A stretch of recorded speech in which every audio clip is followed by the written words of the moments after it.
Escritores, realizadores, actrices, actores, productores, editores. público cinéfilo. Todos somos Gente de cine.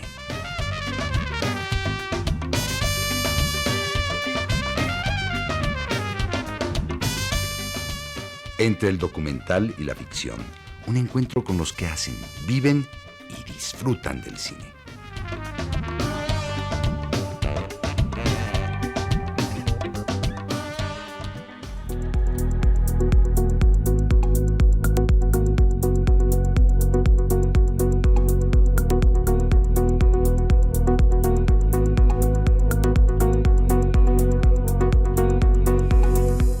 Desde la Berlinale 75 les saludamos Elena Reina y Sonia Riquer. En la capital alemana, faro principal del cine internacional del momento. Gente de cine de más de 150 países reunidas para conocer lo más reciente y también, en general, lo más relevante de la cinematografía en el mundo. El Festival Internacional de Cine de Berlín también se dedica a contemplar el cine realizado en otros tiempos. Retrospectiva dedicó su programación en este 75º aniversario al cine de género alemán de los años 70, bajo el lema Wild, Schrulch, Blutig, salvaje, extraño, sangriento. Mezclas icónicas que combinan acción, drama y emoción a través de 15 películas de género realizadas en Alemania Oriental y Occidental, del este y del oeste. Desde opulentas películas de vampiros hasta westerns psicodélicos tardíos, Alemania también puede hacer cine de género, pero bajo sus propios términos. Así concluye la presentación de este programa, el cual incluye películas con producciones de la BDR, de la Bundesrepublik Deutschland, de la República Federal Alemana. En 1972 se filmó Viernes Sangriento, dirigida por Rolf Olsen, O nicht Schummelliebling, No hagas trampa, cariño, de Joachim Hasler, de la DDR, Deutsche Demokratische Republik, República Democrática Alemana, 1973. En otro momento mencionaré algunos títulos que son parte de la sección Berlinale Clásico, películas que han hecho historia y siguen siendo entrañables.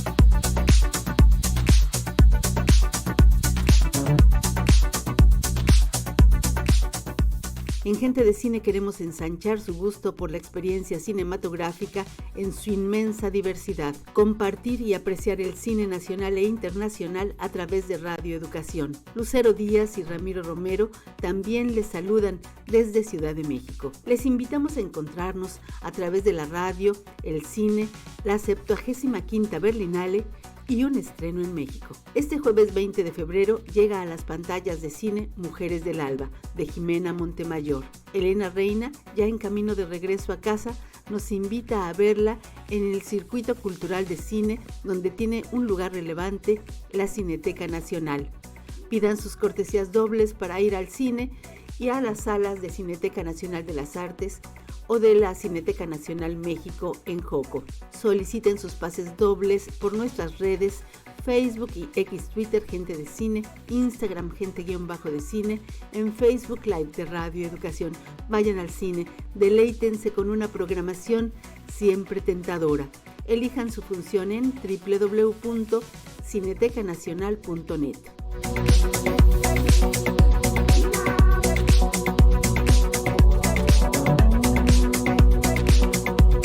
Gente de Cine es un programa dedicado a los que hacen, viven y disfrutan del cine. Transmitimos en vivo los miércoles de 7:05 a 8 de la noche por el 1060 de AM, en FM 96.5, en Radio Cuculcán 107.9 FM, en Radio Hermosillo y por las demás vías de interacción. Facebook Live de Radio Educación, en la página www.radioeducacion.edu.mx. descarguen la aplicación gratuita de Radio Educación. Gente de Cine se retransmite en Radio UDEM de la Universidad de Monterrey los jueves a las 8:30 de la noche por el 90.5 FM. En Radio Universidad de Guanajuato los sábados a las 10 de la mañana, 970 AM y 100.7 FM. En León, 91.1 FM y en San Miguel de Allende, 91.3 FM. En la radio de la Universidad de Ciencias y Artes de Chiapas, en Tuxtla Gutiérrez, 102.5 FM. Unión Radio de Durango los sábados a las 9 de la mañana, en el 91.3 FM en Durango Capital y por internet www.unionradiomx.com. Radio Ibero León de Guanajuato los jueves a las 3 de la tarde, transmite en www.radioiberoleon.com. Concepto Radial del TEC de Monterrey, Campus Ciudad de México, retransmite Gente de Cine los viernes a las 2 de la tarde en www.conceptoradial.com. Un saludo a toda la audiencia cinera y cinéfila desde Berlín. Gracias por escuchar Gente de Cine.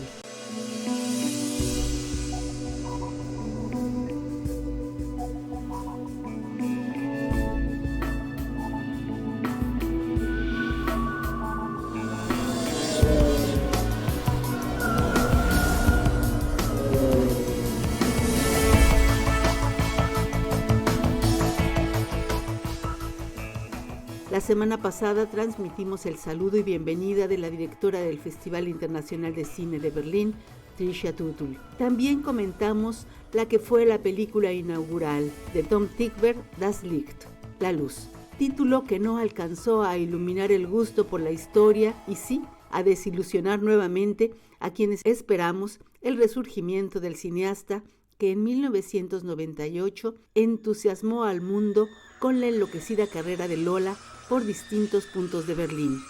Uno en especial queda en la memoria mientras corre por los arcos que sostienen el puente de ladrillo rojo del Oberbaumbrücke, ubicado entre los barrios de Kreuzberg y Friedrichshain. Corre, Lola, corre, le dio al director, escritor y productor, también músico, Tom Tykwer, una fama y premios por varias partes del mundo, al igual que a su actriz, Franka Potente. El año pasado, ella estuvo en el primer Festival de Cine Alemán en Ciudad de México, como parte del homenaje que se rindió a esa gran película. En 2002, Tom Tykwer abrió la Gala Internacional de la Berlinale con Heaven. La expectativa era enorme, con una historia escrita por Kieslowski, protagonizada por Cate Blanchett. La cinta provocó grandes expectativas, pero también profundas decepciones.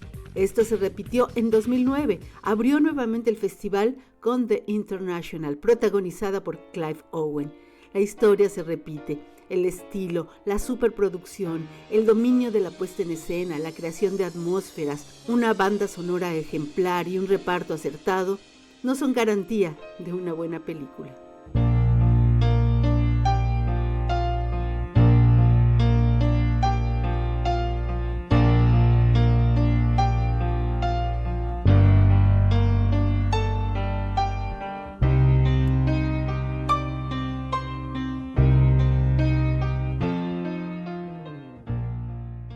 Das Licht, película de 2025, inauguró la 75 Berlinale.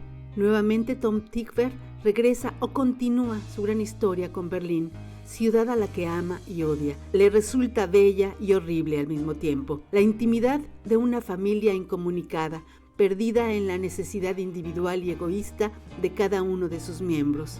Padre, madre, 2 hijos mellizos de ese matrimonio y otro más pequeño, hijo de ella, quien lo tuvo en una de sus historias en África, donde trabaja en centros de arte y teatro social. Sin importar lo que les pasa a los integrantes de la familia, menos se van a ocupar de la trabajadora doméstica enferma que muere en plena cocina sin que nadie se entere, hasta que se topan con el cuerpo inerte. Otra trabajadora migrante es una misteriosa mujer siria quien retomará ese trabajo. Ella, además, apoyada por un aparato que emite una luz reveladora, iluminará a cada uno de los integrantes de la familia, quienes irán experimentando diferentes situaciones y cierta integración parecería posible en esta revelación que cada uno tiene de quién es.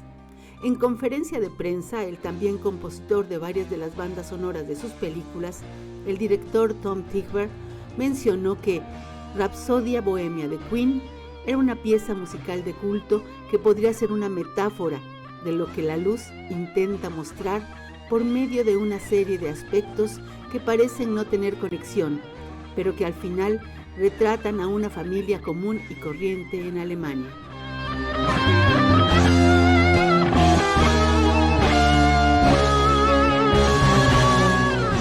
La persistente lluvia, cuando no tormenta en la luz, refleja mucho del sentir de los alemanes que este domingo 23 van a elecciones, y el país, en concreto Berlín, no deja de manifestarse por todas partes.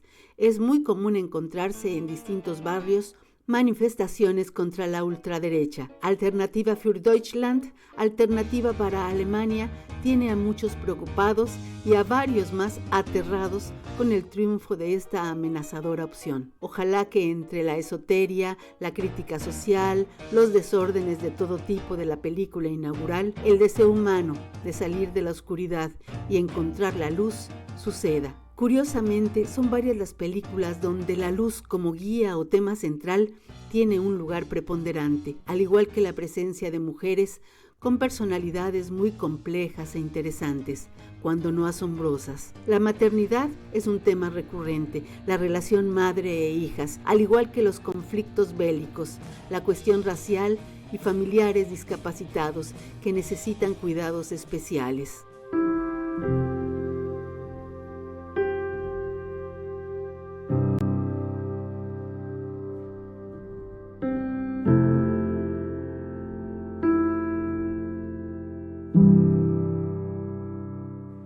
Olmo, del mexicano Fernando Heimke, contiene lo mejor de este cineasta sensible, profundo, simpático, sumamente amoroso y delicado.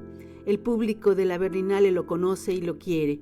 En una de las funciones se presentó al final con parte de su equipo a dialogar con el público asistente, que le rindió un gran aplauso y bravos. Olmo es una película de la que hablaremos mucho y que ahora mismo, con seguridad, está en plena lucha para ver quién la gana para un festival, un ciclo o para distribuirla.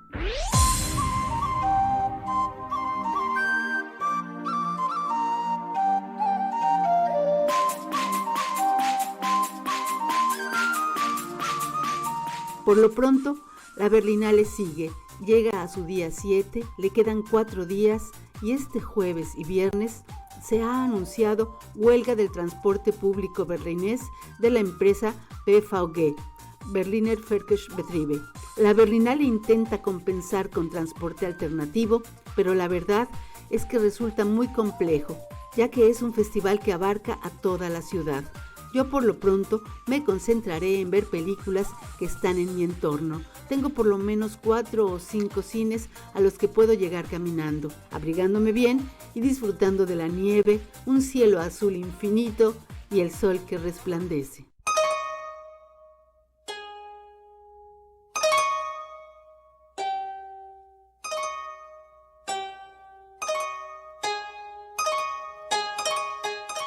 Si quieren cortesías dobles para ir al cine en Cineteca Nacional, pídanlo en nuestras redes Facebook y Twitter, Gente de Cine, Instagram, Gente-de Cine, en Facebook Live de Radio Educación.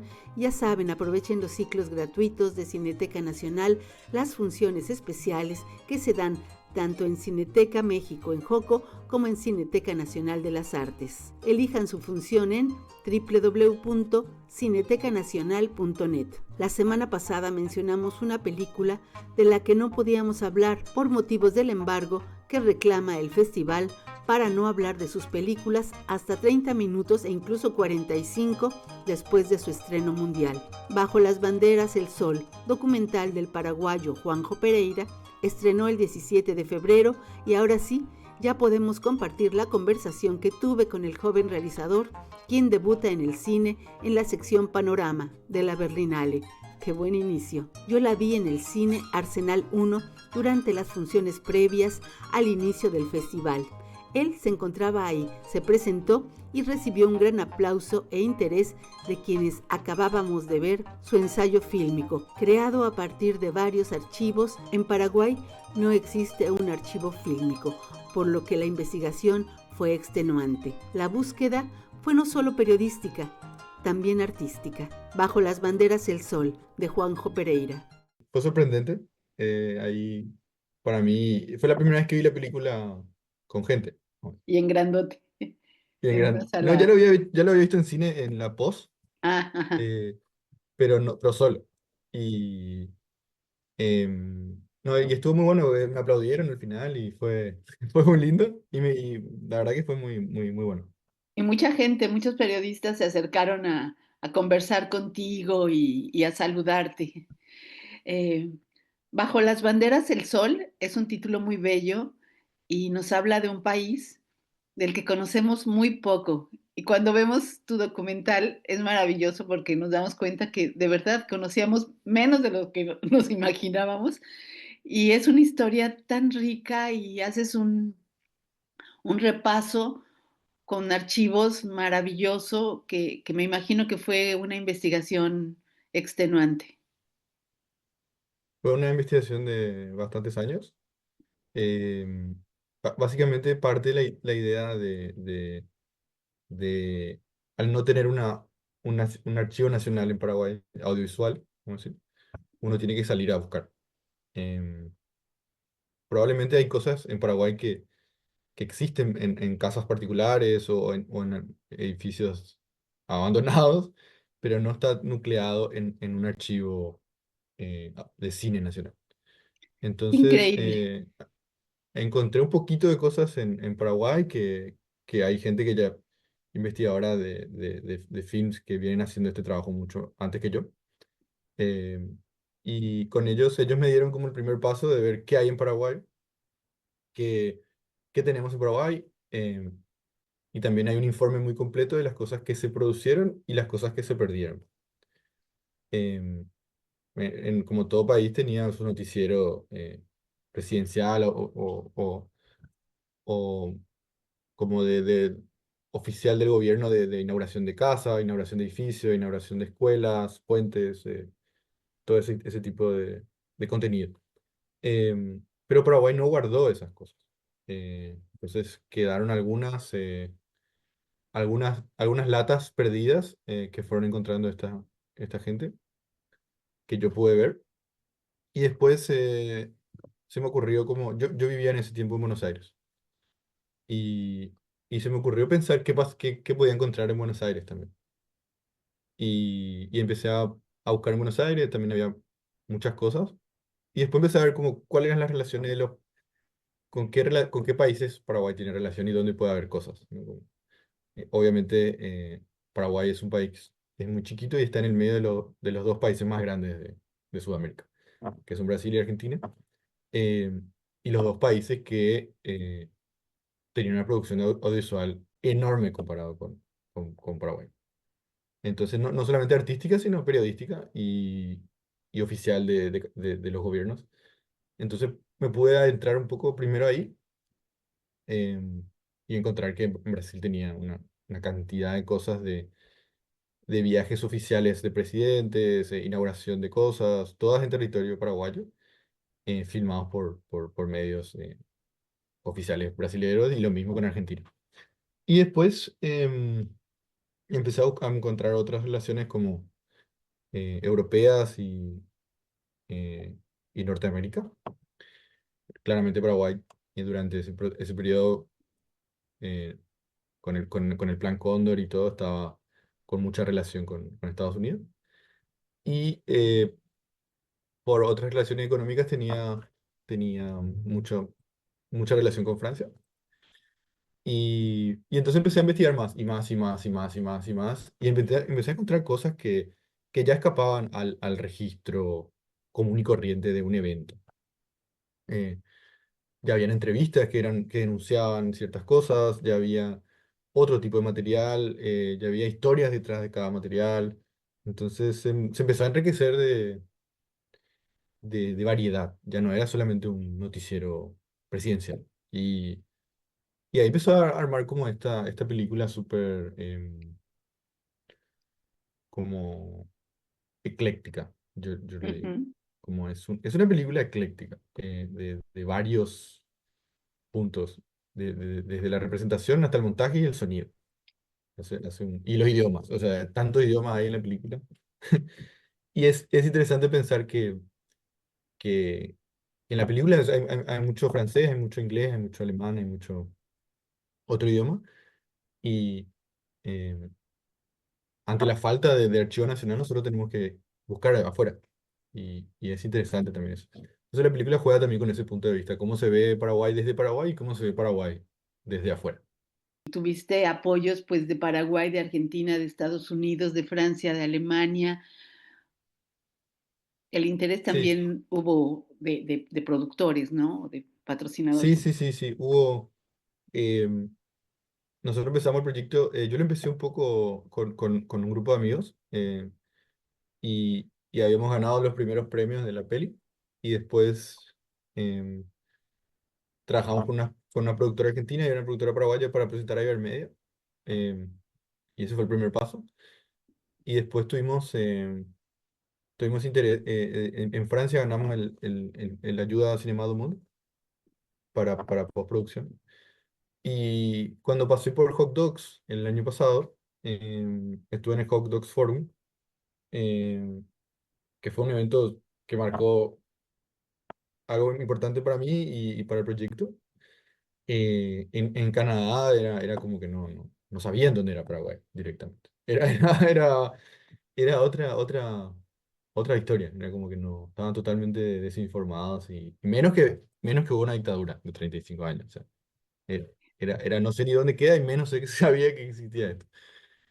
Porque en Europa, dentro de todo, algunas personas sabían, algo de información tenían, pero la relación de derechos humanos es más grande entre los dos países, digo. Y Canadá no, y en el pitch estuvo muy bueno y ahí tuvimos se acercó un productor de Estados Unidos y, y se interesó mucho en el proyecto y nos ayudó bastante como productor privado. Y ahí pudimos un poco terminar la película y nuestro presupuesto y todo lo que estábamos necesitando. Y después tuvimos una pequeña coproducción asociada con Alemania, un poco para ayudar en ciertas cosas acá en Alemania, ahora para la Berlinale y también para la distribución futura. Eso.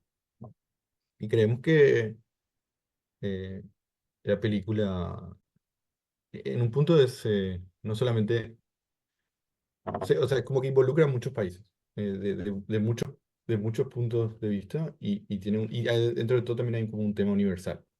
Tengo dos intereses, como uno de mostrar a las personas que no conocen, que son los norteamericanos y los europeos y los asiáticos y africanos y Australia. Y después otra cosa de la gente de Latinoamérica que sí sabe.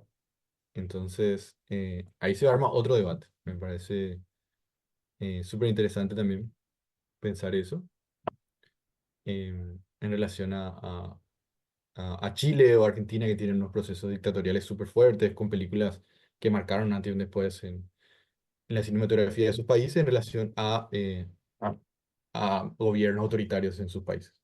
Entonces, al no tener nosotros una vasta cinematografía, vamos a decir, no, yo no tenía una referencia de cine nacional de cómo hacer esta película. Em, pero sí tenía ejemplos de otros países que tampoco eran igual a Paraguay, porque Paraguay es un país muy particular en relación a sus vecinos. Eh, la historia de la dictadura argentina no es para nada parecida a la dictadura paraguaya, y menos la dictadura chilena tampoco. Es otra cosa. Y, y creo que eso es interesante también, el diálogo entre latinoamericanos.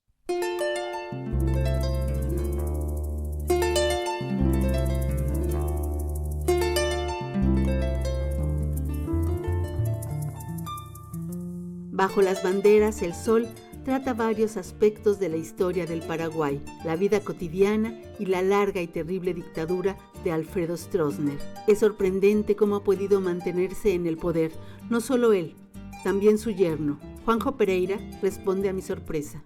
Es sorprendente y no es sorprendente también al mismo tiempo, en el sentido de que yo cuando empecé esta película, yo no, en el colegio a mí no me enseñaron de Stroessner. No sé En el hablar. colegio a nosotros no nos enseñan de Stroessner.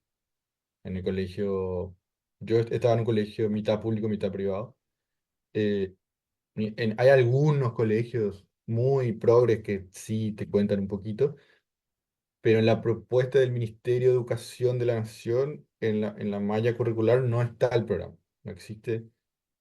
En 1954, 1989 no pasó nada. Como que nadie dice nada, nadie te cuenta qué pasó. Pasó. Pero em, Paraguay tiene de su historia de independencia hasta ahora, em, tiene muy pocas experiencias democráticas. Eh, Paraguay estuvo bajo el yugo de tiranos por mucho tiempo, por muchos tiempos. Stroessner forma parte de uno de los tantos que estuvieron en Paraguay, de dictaduras en Paraguay.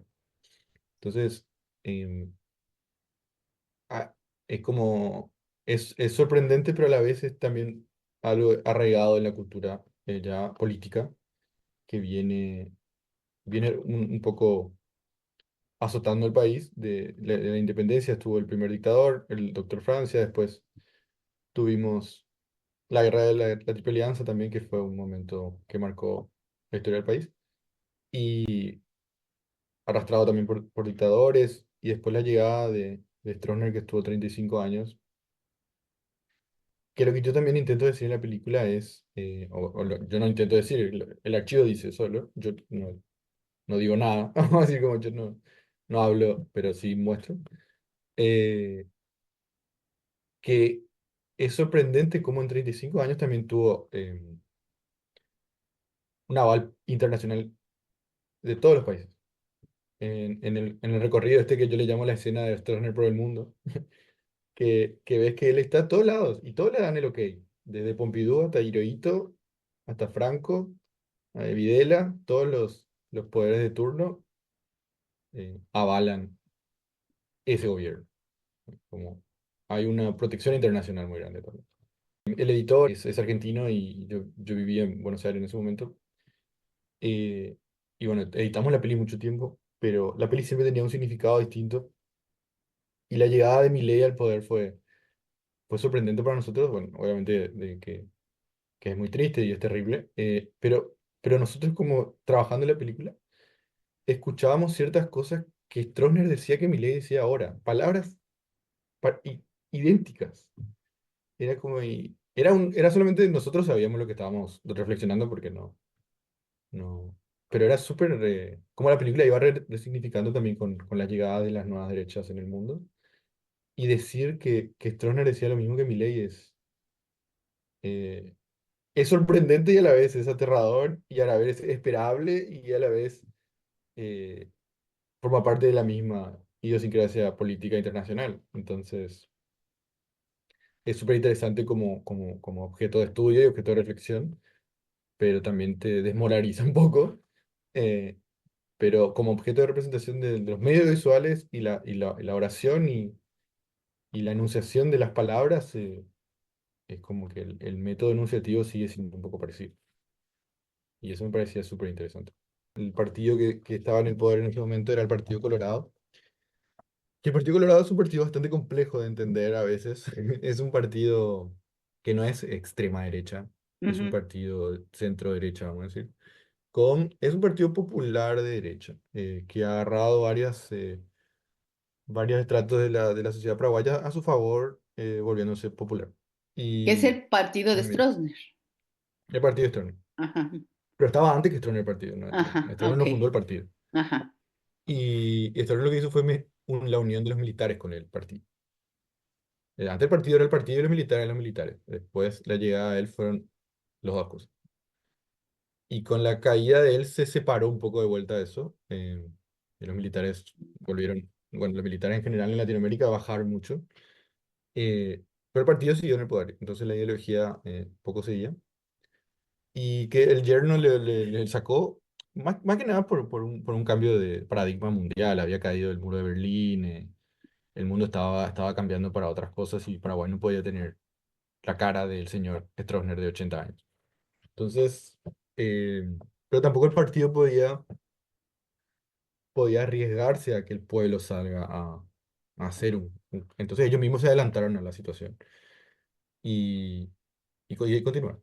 Y ganaron democráticamente las elecciones siguientes en el 80 en el 89, que ganó Andrés Rodríguez, ganó por democráticamente por una mayoría enorme las elecciones. Pero bueno, esas elecciones son fraudulentas yo no te puedo decir sí cómo son, pero todos sabemos en Paraguay que es así, hasta ahora. Sí, y ya es un partido que tiene demasiado poder. Es un partido que en los últimos años ha eliminado a la oposición directamente. Ha desfinanciado a la oposición. Y una oposición desfinanciada no es una oposición real. claro. Y, y el partido, y el pueblo no tiene como, no tiene una cultura, tiene una opresión de muchos años. Entonces es muy difícil organizarse si tiene una opresión de tantos años. Eh, entonces sí, yo no creo que la película sea eh, algo sobre, yo no hablo de la historia del partido, yo hablo un poco más de la representación de los medios de comunicación en ese momento, que el partido está involucrado y que el partido está en el poder ahora. Entonces una reflexión del presente también en ese sentido. Pero yo creo que el partido tiene cosas interesantes también, pero tiene cosas que no hacen un mea culpa. Ellos nunca van a hablar de la dictadura, nunca, jamás Mm, de la vida van a hablar. Y, y hasta le siguen nombrando hasta ahora. Ah, el antiguo presidente, ahora es el presidente actual, es del partido. El anterior era del partido. Y el anterior era el hijo del secretario personal de Stroessner. Era un delirio. Era como, bueno, ok. Y el de ahora, de alguna u otra manera, está relacionado también. No tan directamente, pero sí. Entonces, en Paraguay es muy difícil pensar un cambio sin o sea, con el partido y no sé qué otro partido podría tomar poder. Eh, pero bueno, son situaciones que también Paraguay es un país que, como te dije al principio, está en el medio de los dos países más grandes de Latinoamérica.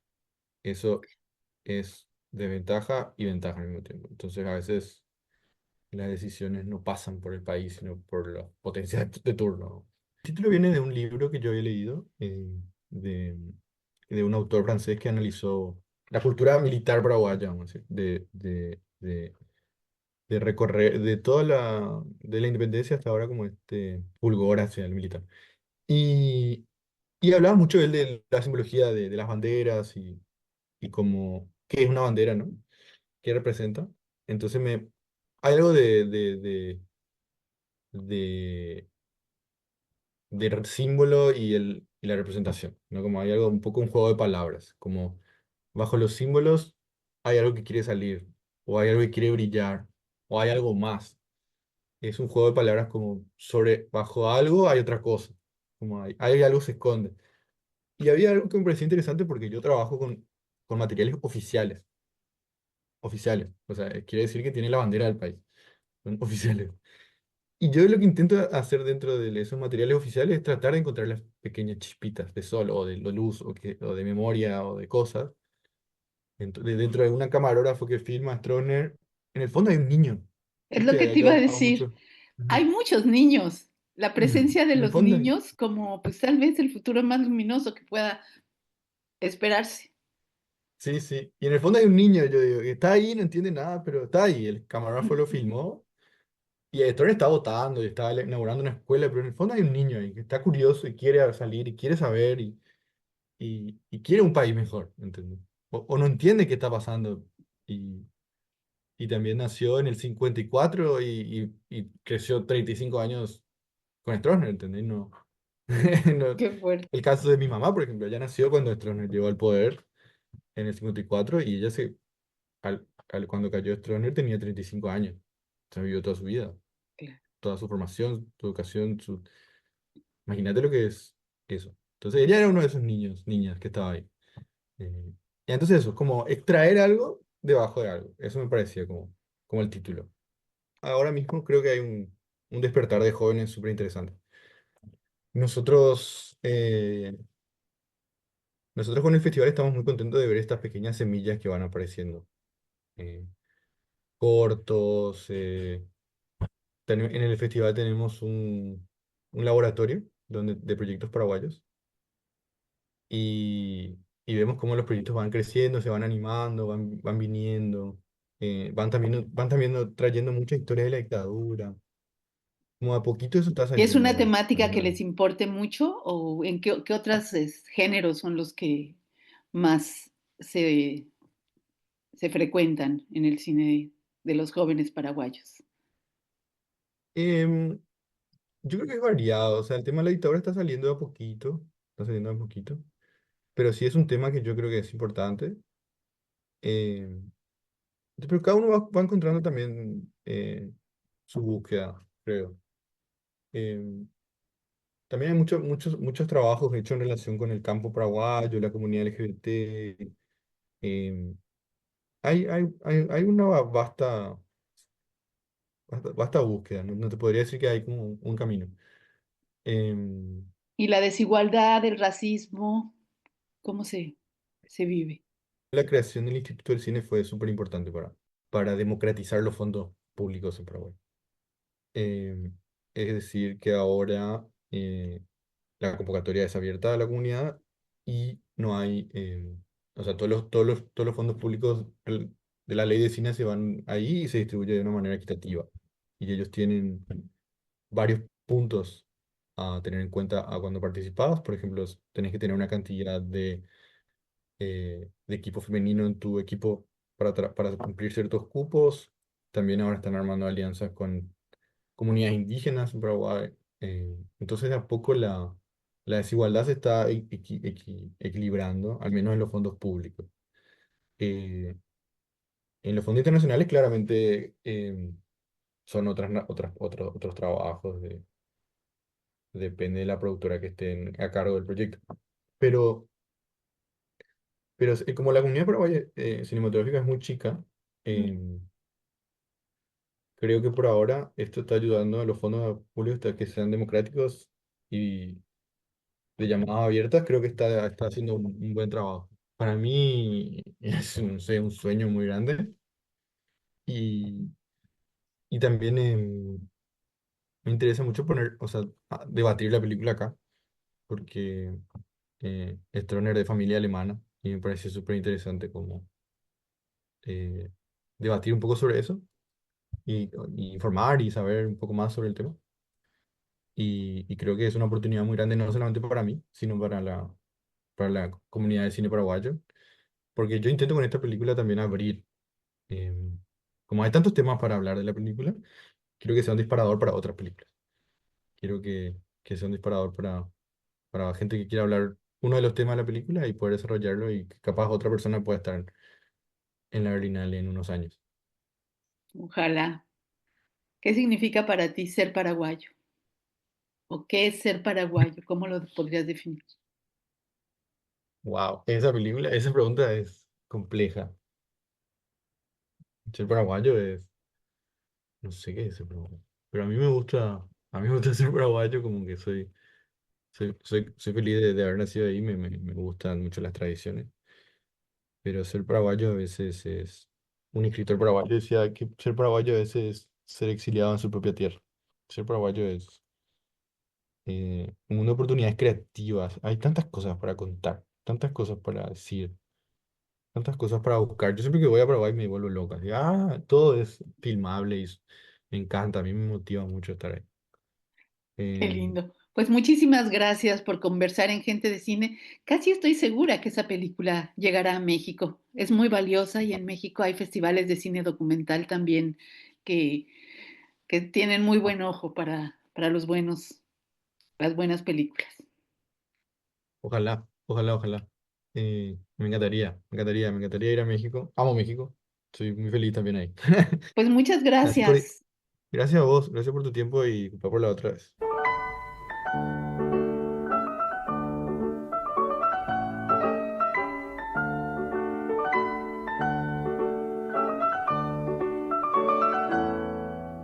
Llamen para hacernos algún comentario o solicitar los pases dobles que nos envía a Cineteca. Manden su solicitud por nuestras redes, Facebook y Twitter, Gente de Cine, Instagram, Gente-de Cine, en Facebook Live de Radio Educación. En Cineteca Nacional, ustedes podrán encontrar siempre una función que les va a hacer memorable.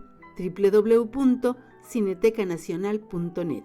Tenemos muchos títulos por comentar, películas que serán muy esperadas por públicos de todo el mundo, como Mickey 17, del surcoreano Bong Joon-ho, quien logró exaltar a toda la concurrencia con un despliegue de ingenio, creatividad, humor y ternura. Entre la ciencia ficción, la multiplicación del horror y la lucha de una madre por recuperar a su bebé. El director de Parásitos no solo no defrauda, sino que manda su locura genial a la conquista espacial del lenguaje visual y lo consigue plenamente. Una más para no dejar, mejor dos, porque la mexicana El Diablo Fuma, paréntesis, y guarda las cabezas de los cerillos quemados en la misma caja, cierra paréntesis, ha sido toda una revelación encontrarse con el cine de Ernesto Martínez Bucio, quien llega a la nueva sección de Perspectivas como cineasta debutante. Una historia muy consistente, extraña y con una capacidad de empatía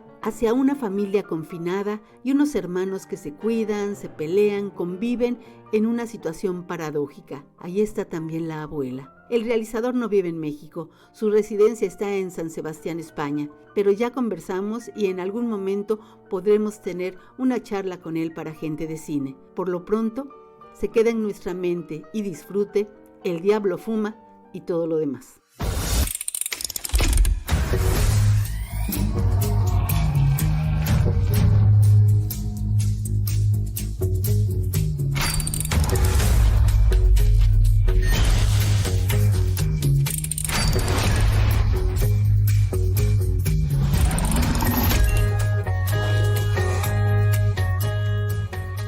La directora Laure Charles forma parte del talento mexicano en la 75 Berlinale con su cortometraje Casa Chica, que cuenta con la actuación de Raúl Briones. Una historia, dos perspectivas, la de una pequeña y la de su hermano mayor, una historia autobiográfica. Con Laure Charles platicamos poco antes del estreno de su cortometraje acá en la Berlinale, que se vio ya el día de hoy y por ello ya podemos hablar de ella. Pues Casa Chica es una historia autobiográfica, surge en la pandemia. Yo filmé un documental con mi mamá, tratando de hacer un retrato como de mi padre, que es una paternidad ausente, a través de diálogos con mi madre y con mi hermano. Y justo la perspectiva que más me llamó la atención fue la de mi hermano, por haber vivido, digamos, de alguna manera lo mismo, pero él a los 11 y yo mucho más chiquita. Entonces como que su entendimiento del mundo adulto era otro y eso me inspiró muchísimo para hacer este cortometraje que maneja una doble perspectiva como de la situación. Digamos que el díptico cierra cuando entendemos un poco, entendemos de manera más profunda la historia hacia el final del cortometraje y se convierte, para mí, o la intención es que se convierta en una historia de los tres, ¿no? Terminamos siendo una tribu, una familia de 3 personas que van a sobrevivir hasta el día de hoy, ¿no? Con ella no es que no rompa como la inocencia, creo que el personaje como que agarra un poco más cosas abstractas, sensoriales, como tiene que ver más como con mis recuerdos de entender y no entender, pero sentir mucho. Y sobre todo esa parte creo que la entendemos cuando es la escena de la discusión por el Tamagotchi, que lo que vemos es a la niña destrozada, ¿no? O sea, también hay una pérdida de la inocencia en ella, solo no es racional, se queda en el cuerpo y se queda en la emoción, y el niño es quien entiende de manera más racional lo que está pasando, pero ambos pues sufren una ruptura con el padre de alguna manera. ¿Tienes a Raúl Briones? Sí. ¿Cómo llega él? Fue muy, muy, muy maravilloso, es una persona súper generosa. Nos conocíamos más o menos de lejos, pues, y le compartí el guión, le gustó mucho, nos vimos para un café y como que lo que yo le dije fue: necesito a un actor que defienda al personaje de mi padre, porque de mí misma, ¿no? Porque yo no quiero hacer un villano, creo que no lo merece, y necesito a un actor que pueda interpretar este personaje con complejidad a pesar de lo poco que tiene para trabajar en tiempo de la película, ¿no? Y fue súper bonito, conectamos muy, muy tremendo, me contó cosas sobre su historia personal, que resonaban mucho como con los temas del cortometraje y fue un clic así inmediato y pues yo me sentí la más afortunada de poder tenerlo en el corto. Creo que no es un villano porque no creo que haya villanos en el mundo, creo que todas las personas tienen vidas complejas y entonces pues para mí o por lo menos para el cine que yo hago y que quiero hacer, me gusta acercarme a esas complejidades y entenderlas pues para vivir en un mundo un poquito menos agresivo y punzante, ¿no?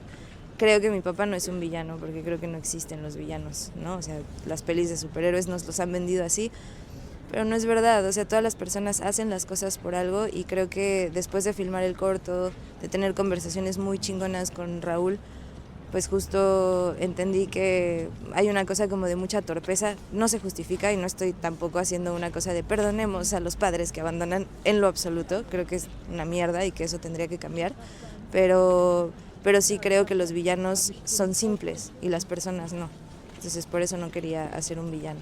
A mí me interesaba mucho retratar al padre y al hijo como en esta relación que pues digamos que consolida como las relaciones patriarcales que se fundaron hace mucho tiempo y que hoy estamos tratando de romper en una especie de camaradería, ¿no? O sea, a mí me parece muy fuerte que el padre sienta que le puede hablar a su hijo de 11 años como si fuera su cuate en la cantina.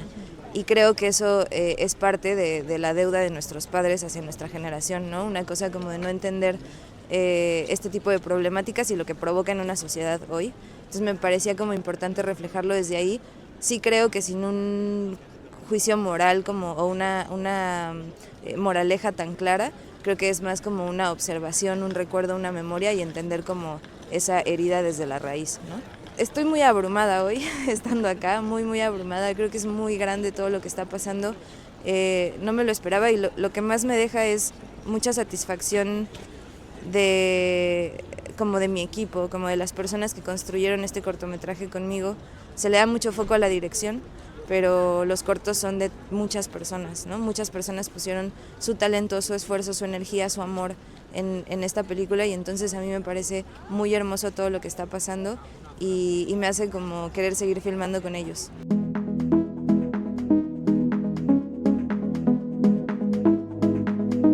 También para que la retengan, una película indefinible, The Ugly Stepsister, La horrible hermanastra o la hermanastra fea, de Emily Blickfeld. De clara inspiración con Cenicienta de los hermanos Grimm, la producción de Noruega y Alemania nos lleva por castillos y bosques de cuento de hadas, muy al estilo de la pareja literaria de hermanos, respetando el tono y superando toda idea loca de esta historia de rivalidades, avaricia y lucha por conquistar al príncipe azul. La batalla fundamental de Elvira será hacerse bella a cualquier precio y competir con su hermosa hermanastra. La belleza cuesta y en la hermanastra fea, como la tiene ya registrada Movie en su página, pronto llegará a las pantallas para estremecer, asquear y asombrar a la audiencia, tal y como lo ha hecho aquí, en la Berlinale 75, desde la que seguiremos conversando una vez ya entregados los premios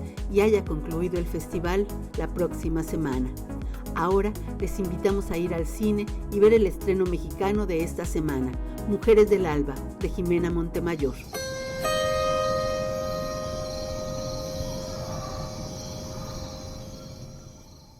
Mujeres del Alba, película de Jimena Montemayor, llega a salas de cine este jueves 20 de febrero.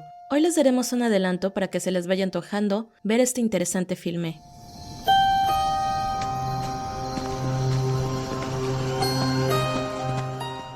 El 23 de septiembre de 1965, un grupo de hombres organizados en la defensa de su territorio asaltó el cuartel general de Ciudad Madera en la Sierra de Chihuahua. En la película Mujeres del Alba, de Jimena Montemayor, se pone el énfasis en las mujeres que acompañaron este asalto.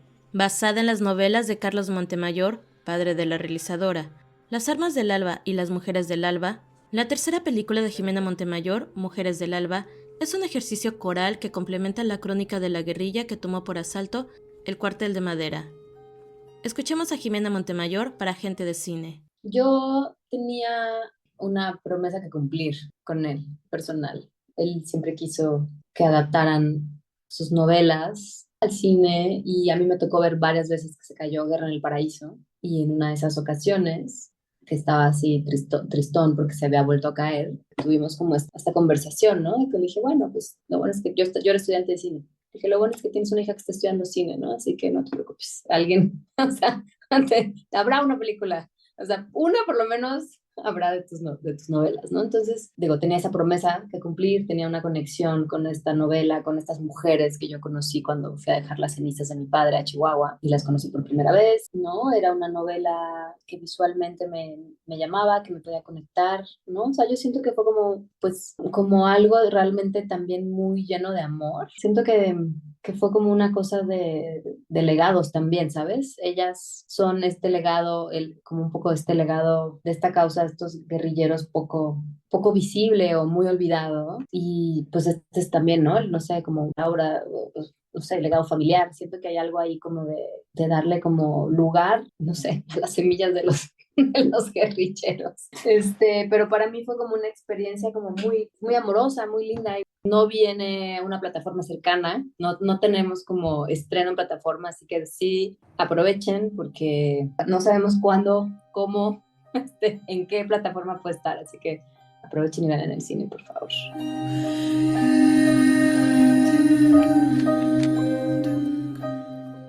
Mujeres del Alba cuenta con la actuación de Miriam Bravo como Montserrat, una de estas mujeres que formaron parte de esta guerrilla. Pero de ello conoceremos más la próxima semana en voz de la actriz y continuaremos platicando con Jimena Montemayor. Mientras tanto, les recomendamos ir investigando un poco más de la película siguiéndola en sus redes sociales. En X, Facebook e Instagram la encuentran como Mujeres del Alba. Y si tienen las dos novelas de Carlos Montemayor, Las armas del alba y Las mujeres del alba, también es un buen momento para releerlas. Para Gente de Cine, Elena Reina.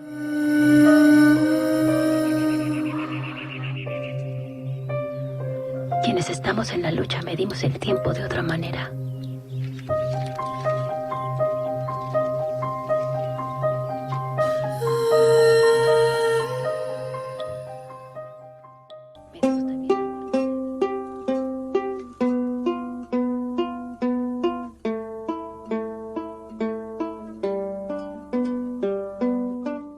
Gracias por su cercanía e interés en comunicarse por Facebook y Twitter Gente de Cine, en Instagram Gente-de Cine, en Facebook Live de Radio Educación. Sigan aceptando nuestras recomendaciones para ver, disfrutar y aprender a través del cine y sus películas. Dulce madre tierra llora por el mar, el río y el viento, por el mar, el río y el viento. Dulce madre tierra llora, dulce madre tierra llora por el mar, el río y el viento, por el mar, el río y el viento. Dulce madre tierra llora.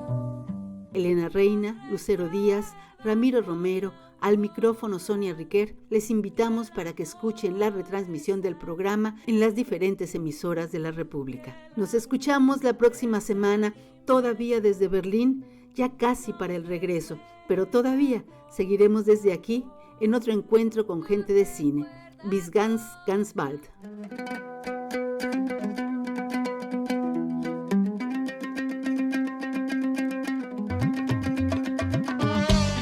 Escritores, Realizadores, actrices, actores, productores, editores, público cinéfilo. todos somos Gente de Cine.